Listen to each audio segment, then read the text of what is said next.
You've probably heard the arguments by Trump regarding his legal troubles. He's saying that it's a witch hunt, that it's election interference, and that they're going after him so they don't have to go after his supporters and all that kind of stuff. The Jim Jones I'm a martyr kind of stuff. The idea that it's merely a hatred for Trump is easily disproven if one simply takes into account the crimes listed, and many of these crimes have been public and admitted by Trump and even his legal team.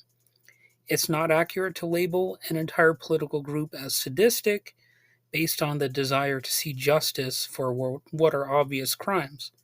Some Democrats may argue that they want to see Trump held accountable for actions they believe may have violated the law during his time in office as well as after, in some cases, possibly even before he was in office.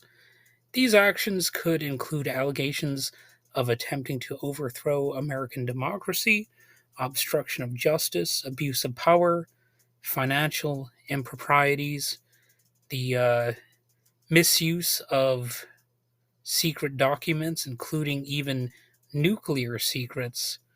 So it bears repeating Trump did it to himself. He brought all this heat upon himself. However, Republicans will say the language Democrats are choosing to employ to describe the president's alleged actions are nothing but slander. Well, in a lot of cases, you don't even have to really say alleged actions because many of them were actually actions in public. The Republicans will still say these assertions are specifically designed to delegitimize the presidency of Trump and to inflict additional shame upon his supporters. However, we know Trump has been attacking Democratic elections from the start, among other things. Ruth Ben-Ghiat, a New York University historian who studies authoritarian propaganda, noted of Trump, he's set up the idea since 2016 that elections themselves are corrupt and cannot be trusted. This is 7 years now of this narrative. That is true. He started saying that, well before 2020. And he really got that ball rolling, of course, which is how he got into the legal turmoil. He really kicked things up a notch with the 2020 election, and now he's paying a price for it. Well, to an extent. He has yet to be really fully held accountable for any of this. But, you know, he's always the victim, so if he's being pressured at all, then it's, akin to some sort of persecution, because that is what happens when you have a persecution complex. Considering all the ways Trump tried to overturn the election, it only makes sense to call him out on it and to hold him accountable for trying to prove his case in every way other than the legal, ethical, factual way. It pays to call him out on everything else too, so people have. That's one of the consequences of being a public figure, you know? And in some cases, maybe people do, say things that are untrue about him, as they do about other public figures. But that's actually one of the prices of fame.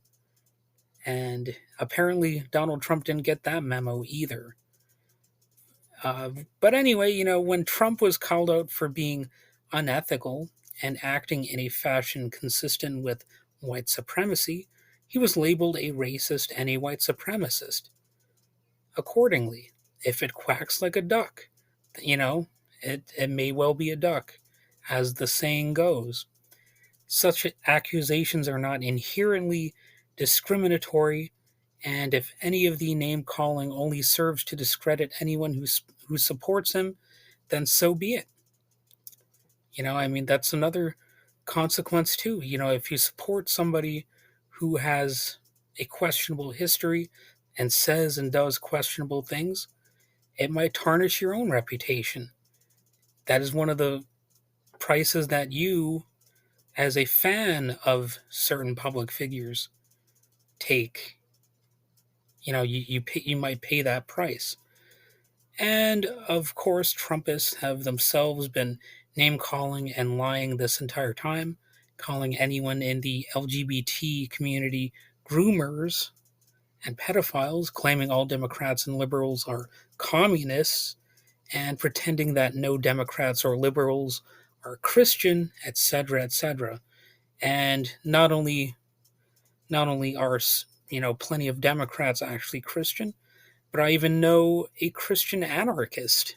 So I mean, people might want to look into that kind of stuff as well.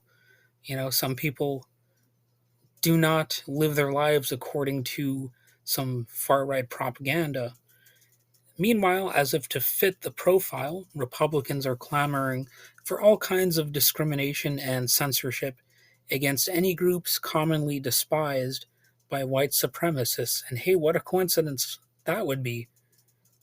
Yeah, that's obviously just a coincidence.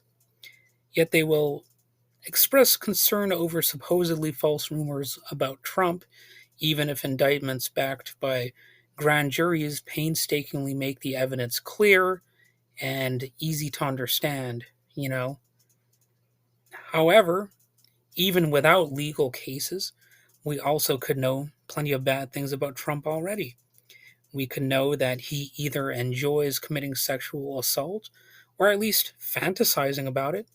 He famously bragged about it on the Grab 'em by the Pussy tape. And, maybe he thought he was just being, boastful and all that kind of stuff. But we also know that he sexualizes his daughters, as he has repeatedly done on TV, and not just on Howard Stern's show, but on other appearances as well. There's The View, Wendy Williams, and Lifestyles of the Rich and Famous, and possibly others that I still haven't heard of yet. Um, but those are the main ones when it comes to that. There's also no denying that he stole a bunch of classified documents and refused to return them. That was a scandal. And if you take classified documents, you will probably pay a price for it. That's something that happened to other people throughout history. And even if you mishandle one page of a document, you might end up either in prison or paying a serious fine or something like that. When you do all of these things and say and do practically everything possible to turn a huge portion of the country against you, then you have to understand there is an assumption of risk for your words and deeds. In other words, Trump did it to himself. I know he is a gifted demagogue with particular skill in manipulating his base, but that is not all of the press and certainly not all of the US. Not everyone falls for his shtick. He is not the standard politician whose worst fault is that he made unfounded promises to voters. He is of a similar ideology to numerous authoritarian leaders throughout history and has the clear personality traits of either a sociopath or a psychopath. I know those words are rather interchangeable, so that's how I'm using them here. I doubt Trump or most of his followers have read Hitler's Mein Kampf or My Struggle in the English translation. However, they do not need to read that in order to be neo fascists. They don't really need to be all that familiar with history at all. In fact, due to what is called the banality of evil, evil movements do not necessarily require anything much. Um, they don't require that the movement be supported by the very worst types of people. They require that good people say or do nothing, and there can be enough evil people that such authoritarian movements can advance further ahead. That's one of the things that we see in history. Even though we always hear about the liberal media, we cannot simply count on mainstream media outlets and institutions such as the New York Times to convey the dangerous situation we are still in. We need to look at all kinds of media, and including a lot of non-mainstream sources, so to speak, to get a more full picture. Of course, when it comes to that, there's a danger of disinformation and misinformation, but there are some credible non-mainstream news sources that actually care about facts and might give you a more complete picture of the current events, including what is happening with Trump. We also cannot simply rely on legal proceedings and related accusations to simply work themselves out and expect everything to go perfectly or anything like that.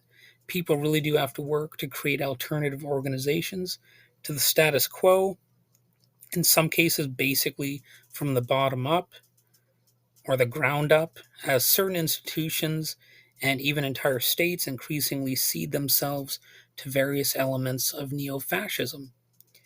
Just because you live in a blue state and you think you're safe, that does not mean the red states couldn't accrue more power and become a greater threat to not only their own populations, but to populations outside of those states. By saying we need alternatives to the status quo, that does not mean we gladly let fascists take over all of our institutions, but that people mobilize in new organizations in greater numbers, in addition to some of the older ones, to restore normalcy and actual freedom, not just the Republican style freedom of you are free to be like me, but real freedom and, you know, democracy. And these things I say against the far right are not just vague accusations. These are real life provable claims and often provable in real time. It's not about Democrats versus Republican, but fact versus fiction, smart versus stupid, right versus wrong, and about standing up against bigotry and hate masquerading as campaigning. Authoritarianism has already become too normalized. The new normal of neo fascism has to be discredited at all levels, in all possible ways, and held accountable.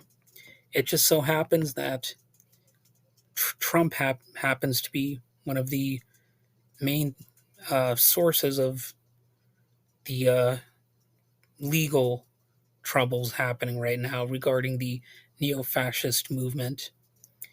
And he has become the most visible face of it. So it is refreshing to see that he is, to some degree, being held accountable and actually maybe sweating a little bit.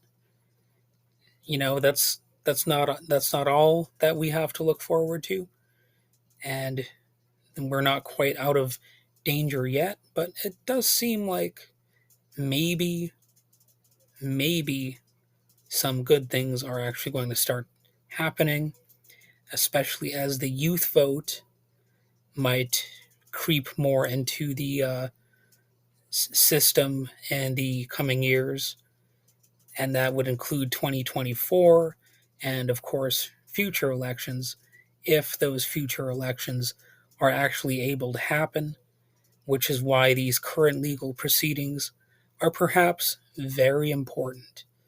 Well, that's really all I have to say about this stuff right now, and you have a nice day.